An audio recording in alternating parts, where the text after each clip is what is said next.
And welcome back to the Average White Guys. My name is Alex Haynes, one of the owners of A Squared. We're a marketing and teaching company to help you learn how to be better at social media and get noticed online. And I'm here with the illustrious, amazing, awesome, historically good looking Justin from LLW. Say hi, Justin. Hey everybody, I'm Justin with LLW Properties and Community Real Estate Services. Really happy to be here with you today. And I'm super excited to be here with you as always. And what are we talking about today? Today we are talking about brandy. Being a brand. Oh, Sorry, I guess I had a little tipsy on my mind. We're going to talk about how branding is important for the future of your business. interesting. And I hope you tell me about this brandy later. I'm still single. For all those people out there looking for an amazing time, comment below. I know we just opened ourselves to so many awful comments, so I can't wait to see what those are. So, we're talking about branding today, right? And I wanted to actually have this conversation with you because I've been watching the news. This is really my wheelhouse when it comes to marketing. And I am so excited, like a little giddy kid who's about to open a giant present under the Christmas tree.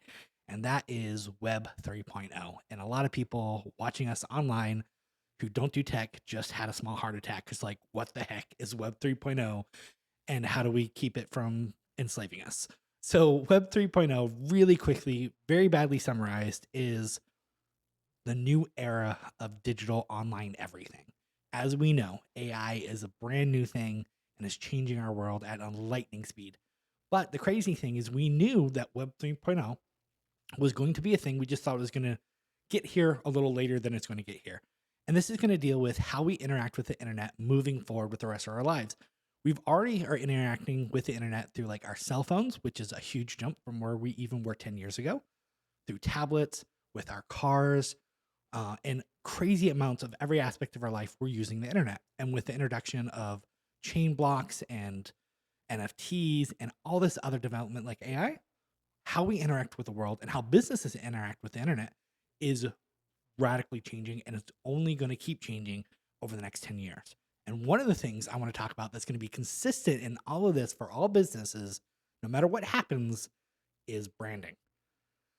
So, before I get into all that goodness, Justin, I was curious for you, who's not super digital like me, when I say brand, what does that mean to you? Yeah, I go in a completely different realm. I mean, you have a couple of your tech ones that I'm involved with or, that we use every day, but I'm into physical fitness. And so when I think of branding, I think of Aru, Spartan races.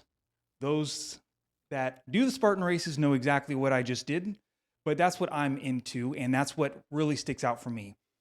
I get emails all the time, just like everybody else, on trying to sell you products, advertisement, and the only ones that I tend to listen to are for Spartan races. It talks about health, it talks about fitness goals, it talks about just living healthy lifestyles.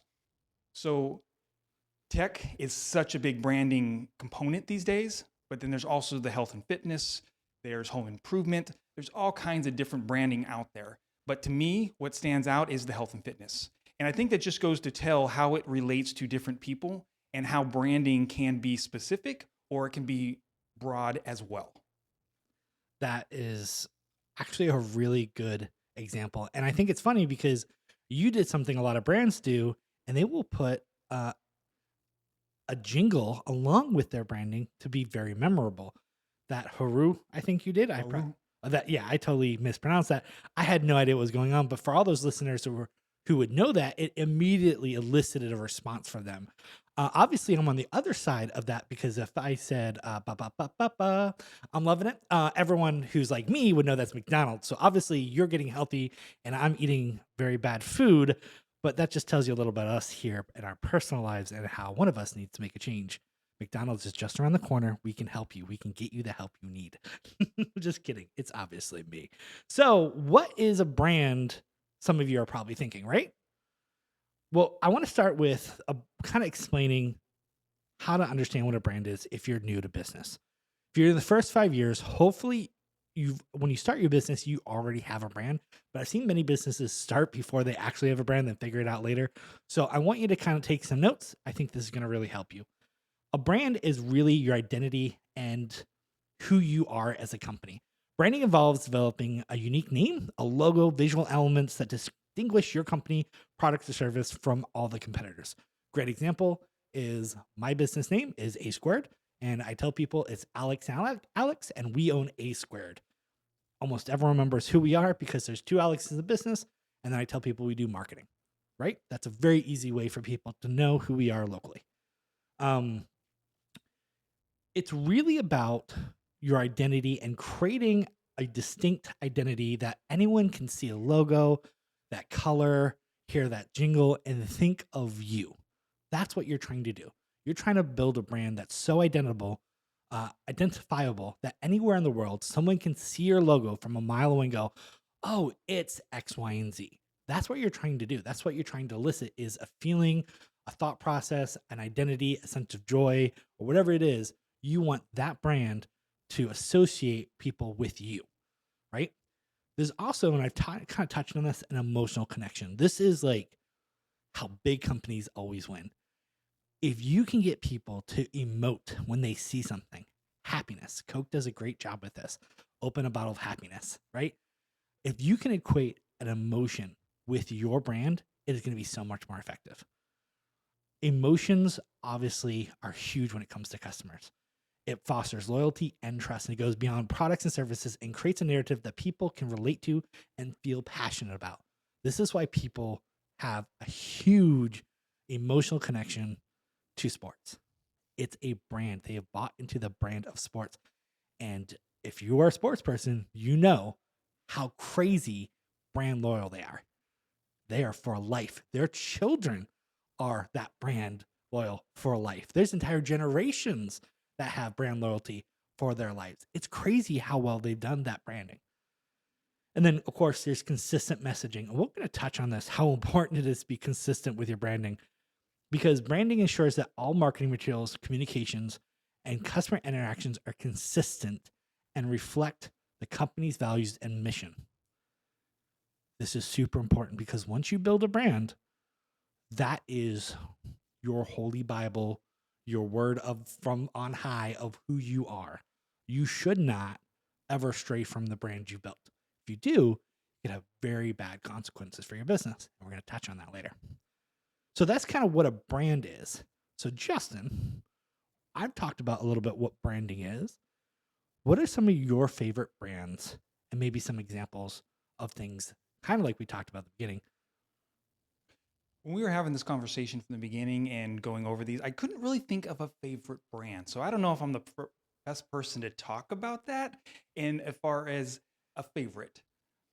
But I obviously, Spartans, I mentioned earlier, and I'm huge on home improvements. Home Depot is my favorite over Lowe's. Lowe's is great, but it's just, I think I just built that relationship. I know their stores. They advertise, I think, towards me. And I think that, again, that's what branding is, though, right? They start to understand you. But then you also have your Apple. And what I liked about Apple is Apple's not just created great products, they created a culture. And I think that's one of the things that we need to listen to, or what you need to strive for, is what's that culture that is being built. And Apple just creates that. It's a lifestyle. And I think that's huge when it comes to any type of branding. At least that's what the empires tend to do, is how do you get this into your life so it's every day? Hey, Alexa, play me such and such. Again, it's something you can just simply bring up. Hey, Alexa, put this on my shopping cart. So Amazon has created something that has just made it so simple to shop. And that is their creation. And then you do have your McDonald's, you have Disneyland, which we know is going through some issues, Harley Davidson, and you have your Bud Light. So branding is good as it can be. If you make a little bit of wrong decision, it can ruin your stocks, it can ruin your brand. So those are some of the ones that come to mind for me, to where they have just built those cultures, those loyalties. And I think one of the things that you hit on too is sports. I'm a Yankees fan. The only reason I'm a Yankees fan is because I used to collect baseball cards with my dad. He was a Yankees fan. I loved the Joe DiMaggio, the Mickey Mantles, the Don Mattingly was my favorite player growing up. And then it moved into Derek Jeter. So, it's one of those that it just gets that feeling of, hey, comfort. Do I have somebody to root for? I think you made some excellent points. And I think a lot of people are just like you, Justin. They wouldn't initially say, "Oh, my favorite brand is X, Y, and Z." They will have a collection. And like you said, a great example, Home Depot versus Lowe's. When you first started, well, I like Home Depot a little bit better, but as you started opening up about why you like it, you said it was a relationship. They market toward me better. And if we really sat down and talk about it, I guarantee you more of that conversation will reveal that you really do like Home Depot better and you're brand loyal to them, which is fine. That's what you want. Well, that's what that company wants for sure. I think you also brought up two other things I want to touch on before we go on. You mentioned Disney, Bud Light, and Harley. These companies have recently been involved in some scandals. And I don't want to get political. That's not what we're here for. We're here to talk business. And at the end of the day, most times, most businesses, we're looking for profit. And so we, as business owners, will try to avoid things that will hurt your profit margins, as most businesses would. But they've made some decisions that were politically motivated and have then resulted in billions with a B, not an M, billions of dollars lost for their company and for their stockholders because they went away from who their brand was. And these have been brands that have built over 50 plus years. These are brands that are like almost etched in stone that other people have tried to become, and they abandoned it for political messaging or whatever reason it was. But at the end of the day, they hurt themselves tremendously to the point where some have lost, like I said, billions of dollars. Some are being in the news and not a great light right now.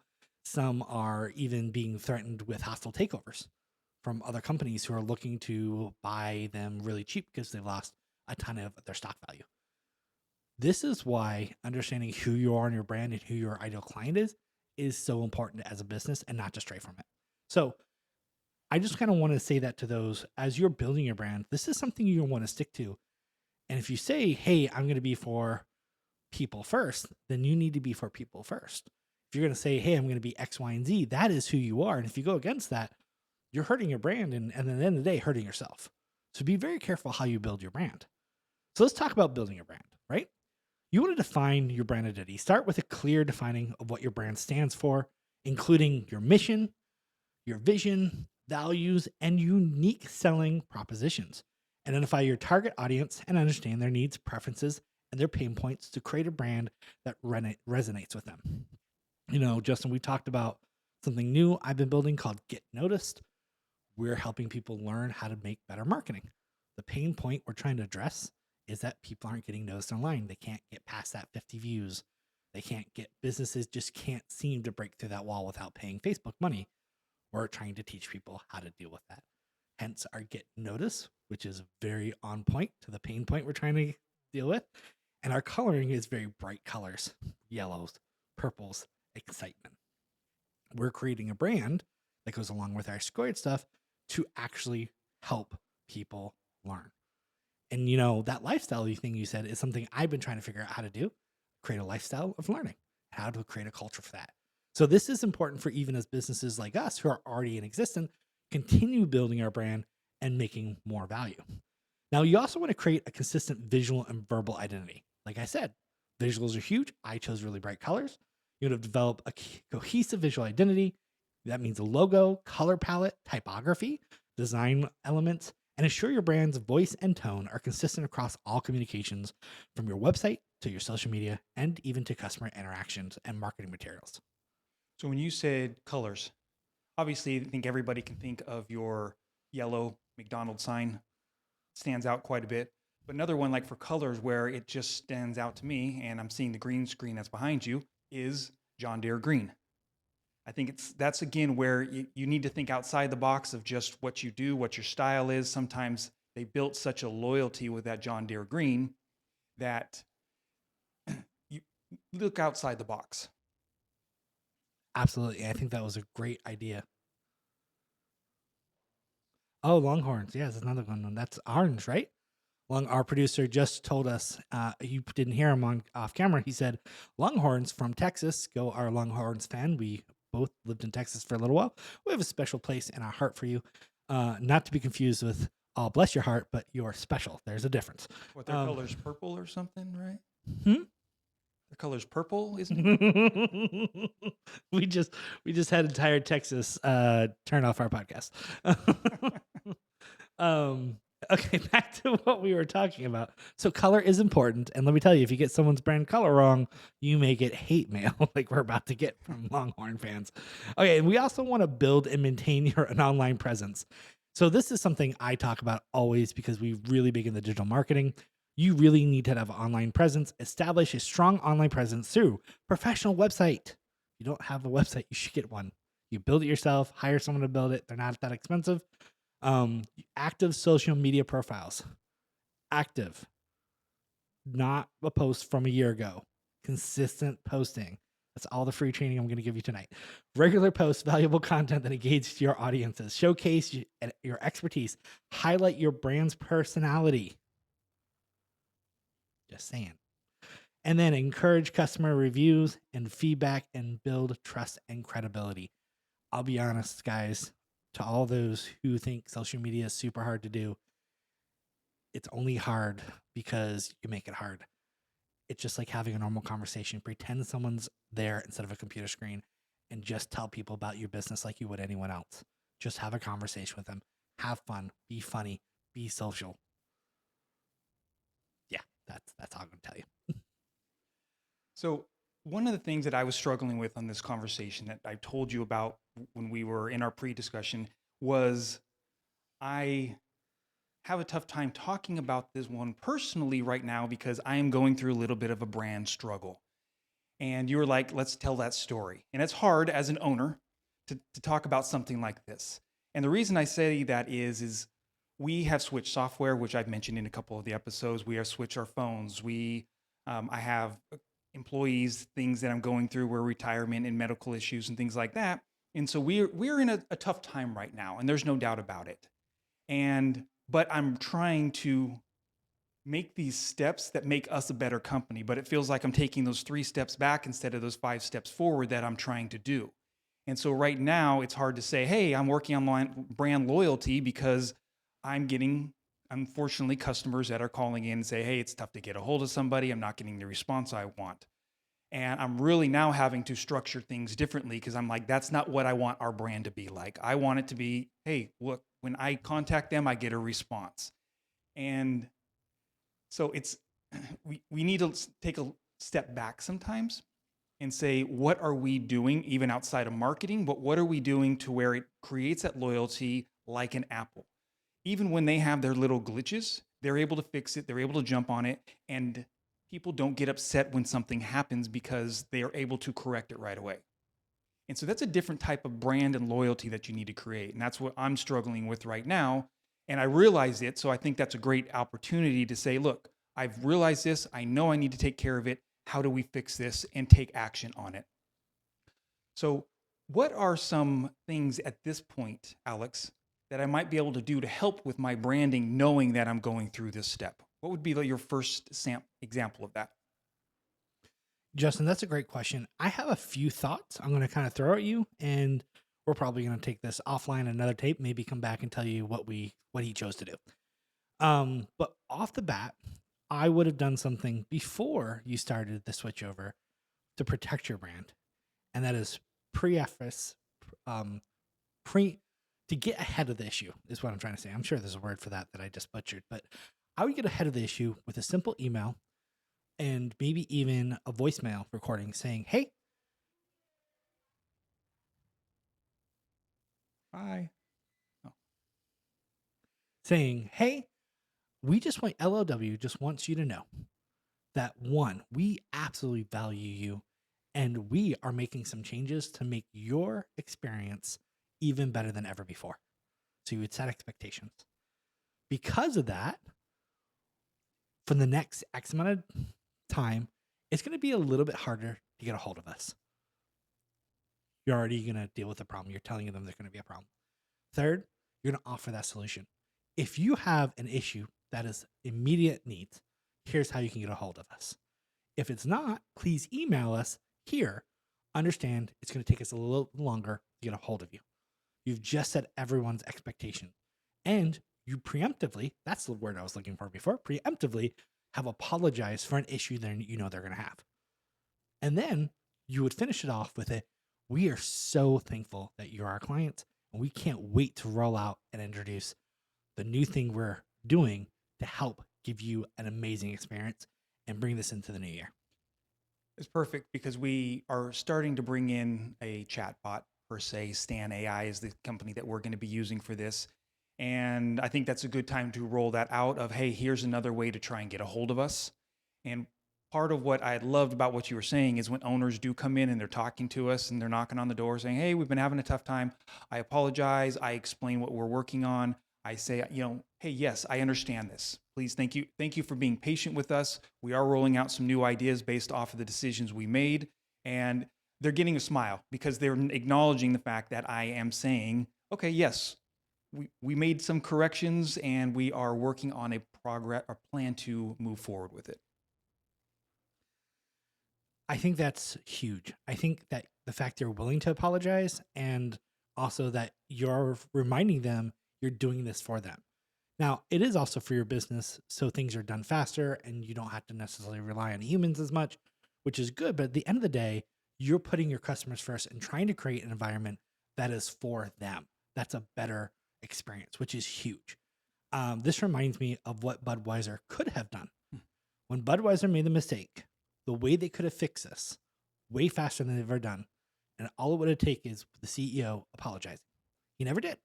He never wanted to come out and say they were wrong. I guarantee you, if they came out and made a funny old school Budweiser video where he took some pie in the face and said, we blanked up, right?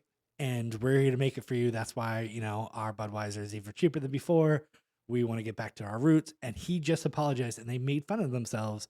They would have almost guarantee won back their entire audience the next day. Who doesn't love when someone says we're wrong and we're going to make it up for to you? And that's what I'm enjoying about these podcasts, because we're able to open up, because we are trying to do this podcast to help others and learn from the experiences. So hopefully somebody does learn from my experiences so they don't have to go through this. And next time I need to make a change, I'm learning from my own experience. And that's all we can really do in life and in business, is really kind of go, okay, what did we do wrong and how do we correct that? And I think if we bring that back into whole brand loyalty, owners are going to respect that, or your customers are going to respect that when they recognize that, hey, you kind of made a decision. If Bud Light would have done something a little bit different, then maybe their brand loyalty would have been made that upclimb. One other thing I would look at potentially, this is a unique opportunity for your business. You're doing some new things. This is new opportunity to not only help your consumers, your clients, but also reintroduce your brand. I'm not saying you need to do a facelift. You guys have great brand loyalty. I know kind of where you're looking at in a couple years, 5, 10, maybe 15 years, I'm not sure. But eventually you're looking to sell your asset, right? Mm-hmm. I think this is a great opportunity to reconnect with those clients.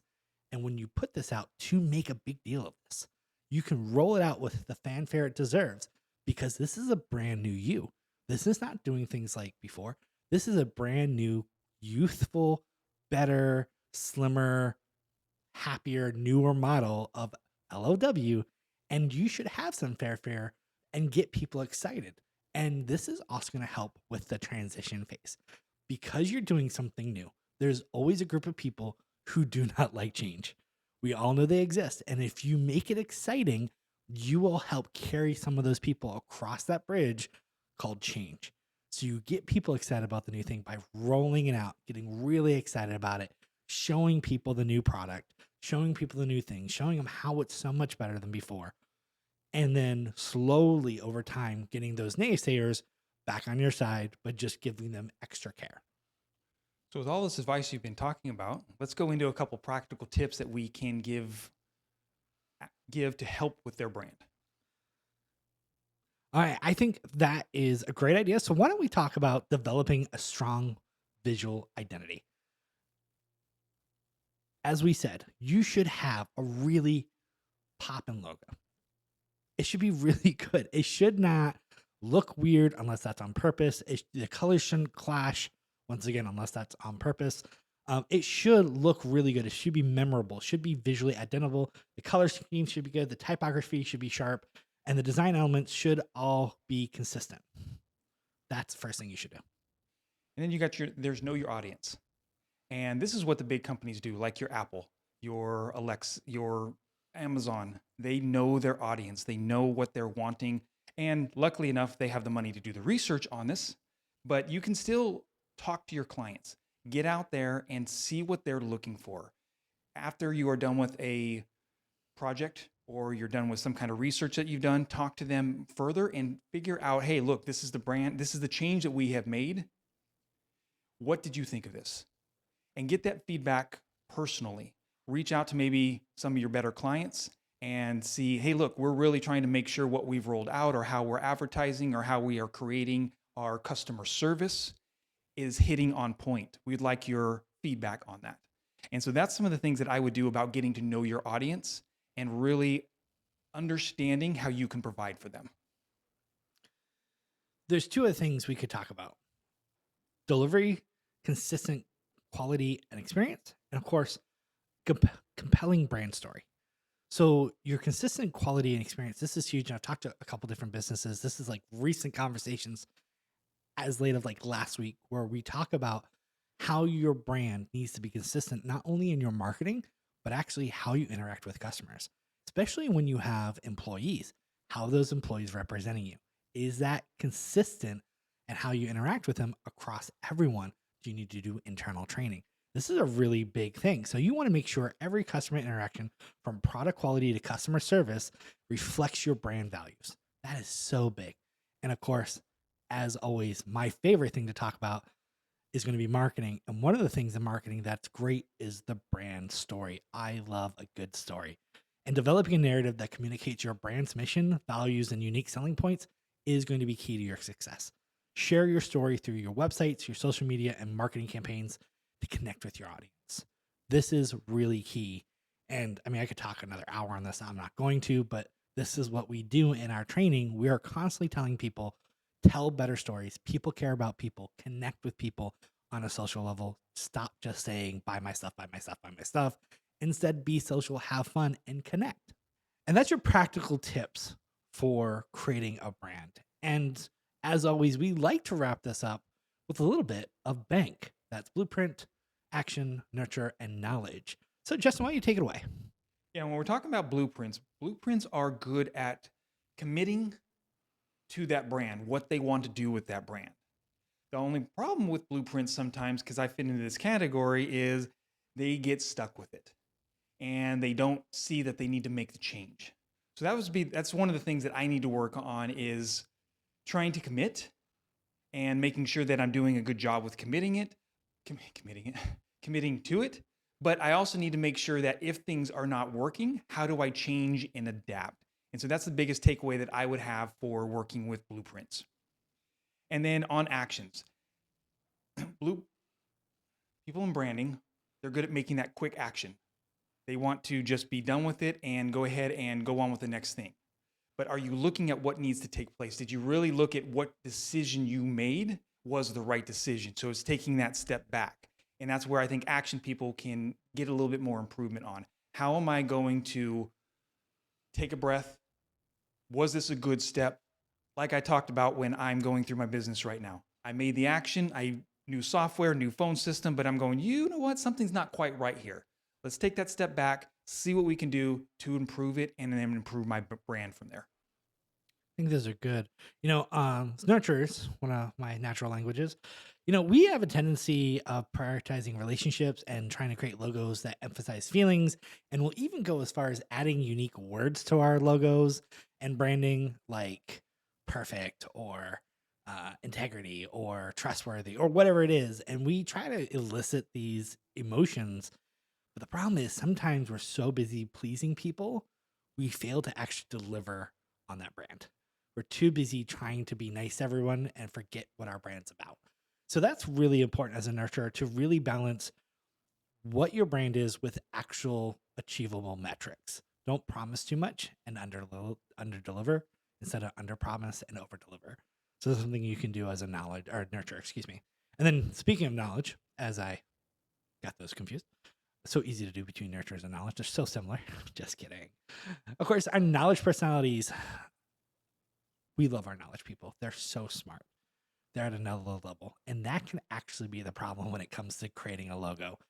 Sometimes knowledge people want stuff that doesn't exist in this universe or reality. They'll want to mishmash 5 or 6 different things, or they'll overanalyze everything to the point where they can't make a decision.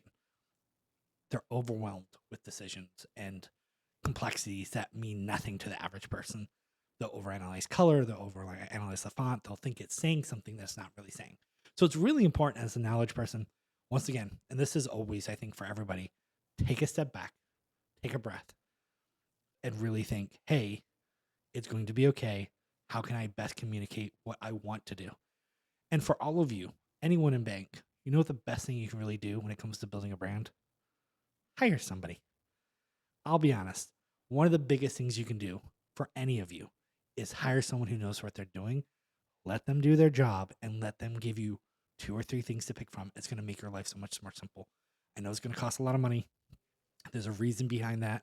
As you can tell in this podcast, there's a lot of parts to a brand. But if you hire someone to do a brand for you, you're going to get 1 or 2 choices that are going to be really good versus trying to figure it out yourself. So this goes to, of course, us wrapping this up. If you're listening to us right now or into the future, I just want to say this. We love you guys. You're awesome. You're amazing. You chose to take some time and listen to our podcast, and we are extremely appreciative. Seriously, thank you so much. We hope that you're having an amazing day, an amazing week, and an amazing month. And if you're not, that's okay, because tomorrow is another day which you can accomplish your goals and achieve greatness. We believe in you, and we believe that you can make it happen. You know what you can make happen? Liking, sharing, and commenting on this podcast. That's right. You can make our day too by doing any of those things and help us out. So we just want to thank you once again for tuning into our podcast. And as always, we say we can't wait to see you next time, because we are The Average White Guys.